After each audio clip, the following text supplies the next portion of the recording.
She said she'd stay for just a few days. 3 weeks turned into 5 long months of closed shutters, dirty dishes, and walking on eggshells in my own home. But when she tried to twist her way into staying again, I decided enough was enough. This time, I wasn't asking her to leave. I was telling her, if you've ever had someone take advantage of your kindness, hit that subscribe button right now. Because today's story isn't just about kicking out an unwanted guest. It's about reclaiming your peace, your home, and your sanity. Let's dive in. I'm a 32-year-old guy living in France with my wife, Marie. We both work from home, love our quiet mornings, our shared coffee breaks, and the little apartment we've built together. It's not big, but it's ours. Or at least it used to be. It all started earlier this year, just before our wedding. One of Marie's closest friends, Claire, had just been dumped by her boyfriend, kicked out, heartbroken, and apparently nowhere to go. Marie, being the kind and compassionate person she is, didn't hesitate. She said she can stay here until she gets back on her feet. I'll be honest, I wasn't thrilled about the idea. But how could I say no? It was temporary, just until she figured things out. Or so I thought. The first few days were fine. Claire cried a lot, slept late, and kept saying how grateful she was. But gratitude quickly turned into entitlement. By week 2, she'd made herself comfortable. She didn't sleep on the couch. She slept in our room. She left clothes everywhere, used our bathroom like it was a spa, and started calling our place her safe haven. Then came the wedding, our wedding night, the night Marie and I had dreamed about for months. We came home to find Claire still there, in our room, snoring. That's when something shifted inside me. A small, sharp thought whispered in the back of my mind. She's not leaving. 3 weeks stretched into 3 months. Then 4. Then 5. Every time I tried to bring it up, Claire brushed it off with vague promises. Oh, I'm job hunting. Oh, I'm waiting for a call. Oh, I might move next month. Except she never did anything. My wife and I worked from home, but Claire treated our living room like her personal cave. She'd close the shutters all day, blocking out every drop of sunlight, and sleep until noon, sometimes even 4 in the afternoon. We couldn't use the living room without waking her. We held meetings sitting on kitchen stools because we didn't want to disturb her. Imagine that, hiding in your own home, tiptoeing around your guest. The air was thick with resentment, but every time I tried to talk to her, she'd cry. And every time she cried, Marie would soften. By month 5, I couldn't take it anymore. The living room was a mess. Plates piled in the sink, crumbs on the counter, her things everywhere. I'd come out of my office and feel my blood pressure rise instantly. So one evening, I finally asked the question I'd been avoiding. When are you leaving? She blinked at me like I'd just spoken another language. Leaving what? The apartment? I said flatly. I was thinking maybe September.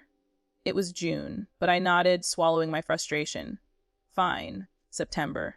I clung to that date like a lifeline. I even started counting down the weeks. But then September came, and Claire vanished. No warning. No goodbye. She just disappeared for a few weeks. Part of me thought, this is it. She's finally gone. Until one morning my phone buzzed. A text from Claire? Hey, I'm coming back today. My stomach dropped. I asked her, okay, but you're leaving right after, right? Her reply, what do you mean leave? That's when I realized she wasn't confused. She was playing dumb. She used ambiguity like armor. If she didn't say she was staying, she couldn't be blamed for never leaving. It was psychological manipulation dressed up as helplessness. I'd had enough. That evening, I sat her down, no distractions, no excuses. I told her exactly how her behavior was affecting us. The constant mess, the darkness, the way we'd lost our home, how her silence, her refusal to communicate, was driving me insane. She cried again, of course. But this time, I didn't back down. I didn't let her hide behind the tears. I told her, you use confusion as control. You know exactly what you're doing, staying vague so no one can hold you accountable. She looked stunned. Maybe because for the first time, someone saw through her act. I asked her to repeat what I'd said, to make sure she understood. She nodded, eyes red, and said she'd leave next week. For a moment, I believed her. I wanted to believe her. but next week turned into around November. And that's when something inside me snapped. It was late one night, and I was sitting at the kitchen counter staring at her pile of stuff in the corner. A pile that had grown from one suitcase to an entire mountain of clutter. Boxes, shoes, makeup, random bags, a half-dead plant. Our home looked like a storage unit. And for what? For someone who didn't pay rent, didn't clean, didn't even respect the people helping her. That's when I made my decision, not out of anger, but out of clarity. The next morning, when she mumbled something about maybe leaving soon, I looked her in the eye and said, "No, not maybe, you're leaving. November 1st. After that, this is no longer your home." She froze. "I don't know," she said weakly. And I replied, "Then I'll make it simple. November 1st, you're out." Her eyes widened like she couldn't believe I'd actually drawn a line. But I didn't yell. I didn't argue. I just stated it. Calm, final, absolute.